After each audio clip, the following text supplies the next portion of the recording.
The 2017 was a disheartening one for the Blue Jays. After back-to-back trips to the ALCS in 2015-16, their first two postseason appearances since 1993, they face-planted out of the gate, losing 11 of their first 13 games.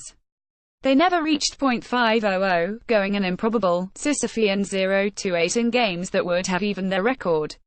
Amid injuries to Josh Donaldson, Russell Martin, Aaron Sanchez, Troy Tulowitzki and others, not to mention the collapse of Jose Bautista, they finished fourth in the AL East with a 76-86 record, their worst showing since 2013. This winter, they stayed out of the deep end of the free agent pool, making a few low-cost additions plus a handful of trades that hardly qualified as blockbusters. Yet as of opening day, they were projected for 84 wins, the league's fifth highest total. What in the name of Cito Gaston is going on to these eyes? The Blue Jays' projection is like the flip side of the Brewers' one that raised my eyebrows a few weeks ago. Recall that the Brew Crew quickly turned around from their rebuilding effort and won 86 games last year while remaining in the NL wildcard hunt until TH's final weekend. They added Lorenzo Cain and Christian Yelich over the winter, and didn't lose anyone of importance save August acquisition Neil Walker, yet their projection called for just 78 wins.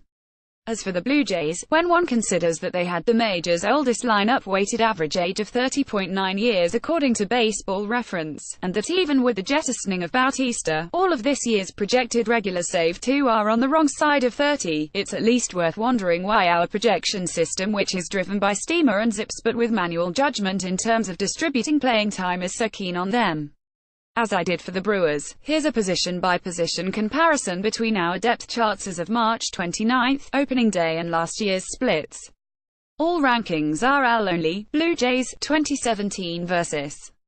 2018 position, 2017 WAR AL-RK, 2018 WAR AL-RK, DIFC 0.315, 2.74, 2.41 B, 3.16, 2.35 to 0.82 B, 0.312, 2.48, 2.1 SS minus 0.415, 2.29, 2.63 B, 4.91, 6.21, 1.3 LF, 0.313, 1.58, 1.2 CF, 2.010, 2.96, 0.9 RF, 0.214, 1.96, 1.7 DH minus 0.67, 0.910, 1.5 SP, 10.77, 13.46, 2.7 RP, 5.85, 3.37 to 2.5, total 26.6, 39.7, 13.1. 2017 data is actual splits by position, 2018 is depth chart estimates as of March 29. The first thing to note is how distressingly god-awful the Jays were at so many positions last year. In terms of WAR, they ranked among the league's bottom four teams at 5 positions, including dead last at catcher and shortstop, and received 0.5 WAR or less from 6 different positions including DH, with a net of 0.1 WAR for those half-dozen spots.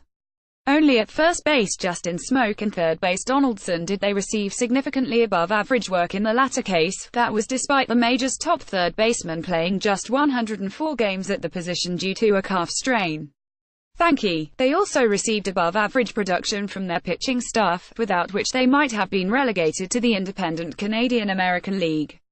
Even with a relatively modest off-season, the Blue Jays are projected to improve by at least 2 wins in 4 spots, by at least 1.5 wins in 2 others, and by 0.9 to 1.3 wins in 3 others. They're projected to fall back only in 2 areas, albeit with both remaining in the middle of the AL pack. As our staff has gone in depth at each of these positions within our positional power rankings, I will be a bit more brief in running through the biggest changes, positive and negative. Catcher in his age 34, Martin matched the previous year's WRC and even 100 despite a modest .221, .343, .388 line. However, his 91 games represented a career low, as he served stints on the disabled list for nerve irritation in his shoulder as well as an oblique strain. He started just 78 times behind the dish and another 9 at third base in Donaldson's absence.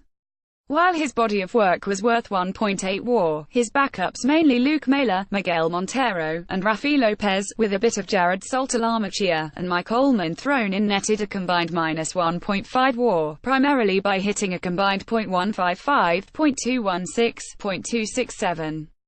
Come back JP Arencibia, all is forgiven. Martin is expected to provide similar offense and defense over a larger swath of playing time in 2018. His projected 447 PA is 22% more than last year, but down about 17% relative to 2016, a fairly age-appropriate adjustment for a player who's been durable enough to qualify for the batting title. 502 PA 6 times in 12 major leagues. Mailer, their top backup, and the rest of the backstop bunch is projected to be merely replacement level, which would be a vast improvement over last year's gaping vortex of suck. Second base for the third year out of 4, Devon Travis was the Blue Jays' opening day second baseman, and this time, hopefully the outcome will be different. In his previous 3 years, Travis has averaged just 71 games due to injuries, most notably a left shoulder problem that required 2015 surgery and a bone bruise in his right knee that ended his 2017.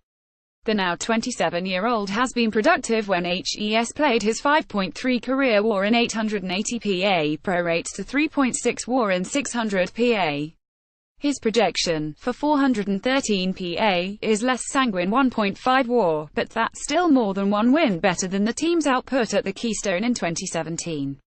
What's more, the Jays have upgraded their insurance policy by acquiring versatile switch hitter Yangervis Solarte from the Padres. While the knock on Solarte during his years in the minors pertained to his glove, HES demonstrated enough competence at second base, shortstop, and third base to come within a few runs of average at each. He projects to provide 1.0 WAR and 300 PA spread across those three positions, including 0.6 WAR at second, which would be a substantial upgrade on last year's -0.3 WAR provided by Darwin Barney and Ryan Goins. Shortstop as Solarte is to Travis, ex-Cardinal Aledmys Diaz is to Tulowitzki, a stronger insurance policy than Barney, Goins, and Richard Arena were able to provide in 2017 net -0.4 WAR as shortstops. The difference is that Diaz has already been pressed into service, as Tulowitzki began the year on the 60-day DL and, on Monday, underwent surgery to remove bone spurs in both heels. Limited to 66 games last year by a hamstring strain and an ankle sprain, Tulo was merely replacement level himself due to a 78 WRC. HE's projected for 341 PA, about 30% above last year's total, and a modest 1.5 WAR, with Diaz and Solarte adding another 0.7 WAR and 283 PA here. That's with Diaz projected for just an 85 WRC. He hit .300, .369, .5104, a sizzling 133 WRC as a rookie and NI All-Star in 2016. Before slipping to .259, .290, .392, 78 WRC last year. If he can recapture some of that old mojo, he could further the Jays' gains here, even if the man they intended to hold the position for remains on the sidelines, as he has all too often in his 13-year career. Rotation Marcus Stroman, J.A. Happ, and Marco Estrada combined for 532.1 innings and a very solid 8.9 WAR last year, and together, they're projected to occupy a similar footprint with similar production 8.1 WAR in 2018. Meanwhile, the rest of the cast, which combined for just 1.8 WAR out of the rotation 1.1 by holdover sixth starter Joe Biagini, who is being stretched out at AAA Buffalo, is expected to more than double that value. Aaron Sanchez, who produced 3.8 WAR while leading the AL with a 3.00 ERA in 192 innings in 2016, was limited to 8 starts totaling 36 innings last year due to a maddening middle finger blister problem that sent him to the DL 4 times. HE's projected for just 137 innings and 2.1 WAR in 2018, but that's 2.1 more than last year's goose egg. The other big addition is 31-year-old lefty Jamie Garcia, who split 2017 between the Braves, Twins, and Yankees, compiling a 4.41 ERA, 4.25 FIP, and 2.1 WAR in 157 innings. He was Toronto's biggest free agent addition, signing a one-year $10 million deal that includes a $2 million buyout on a $10 million club option for next year. He could also earn another $2 million in incentives. Though Garcia has endured just about every major arm surgery known to man, his 127-inning projection is probably underselling him, as HES averaged 25 more than that over the past 3 years. Again, though, his projected 1.4 WAR would be a boost over what the likes of Brett Anderson, Mike Bolsinger, Francisco Liriano, AL, provided. Right field. The Bautista era did not end well.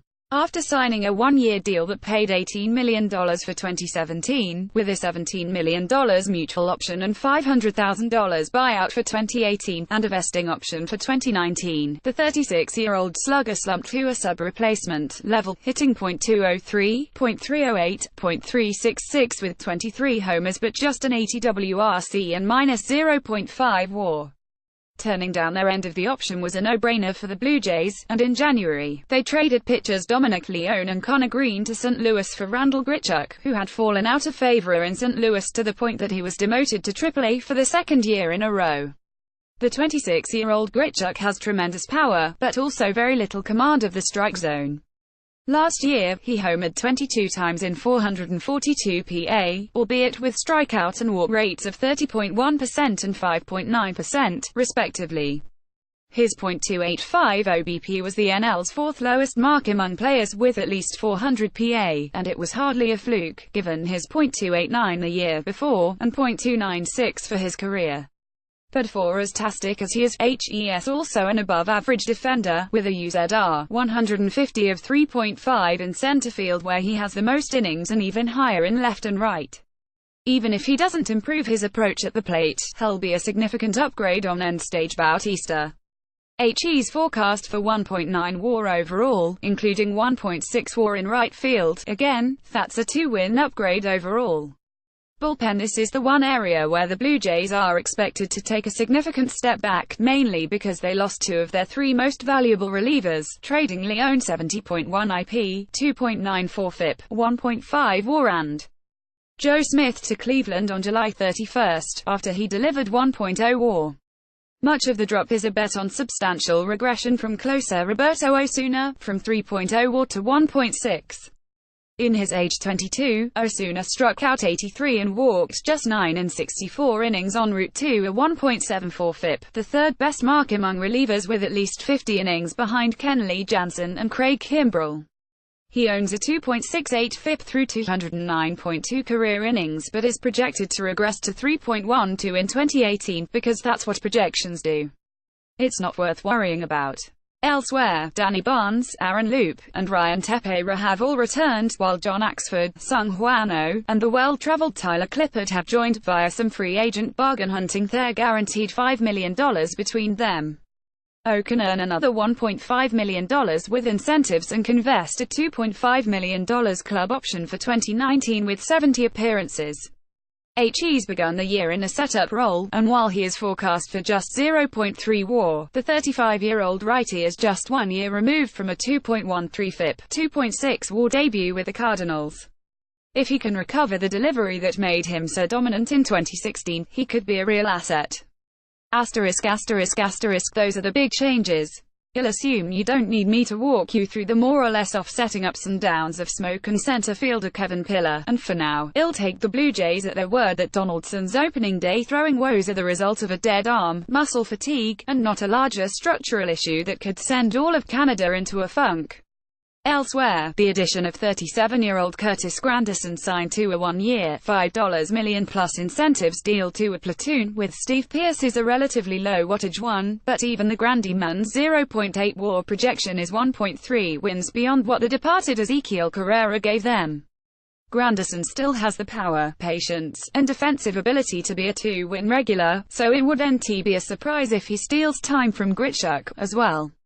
The overarching point is that, while the Blue Jays have brought back a very similar, and relatively old, cast of characters, they're a deeper team than they were before, one better able to handle the outages from Tulowitzki and Travis and whoever else, not Dodgers deep, but then, who is between that and a promising rotation. It's not hard to see them challenging for a wild card spot even with the Red Sox and Yankees looking quite strong.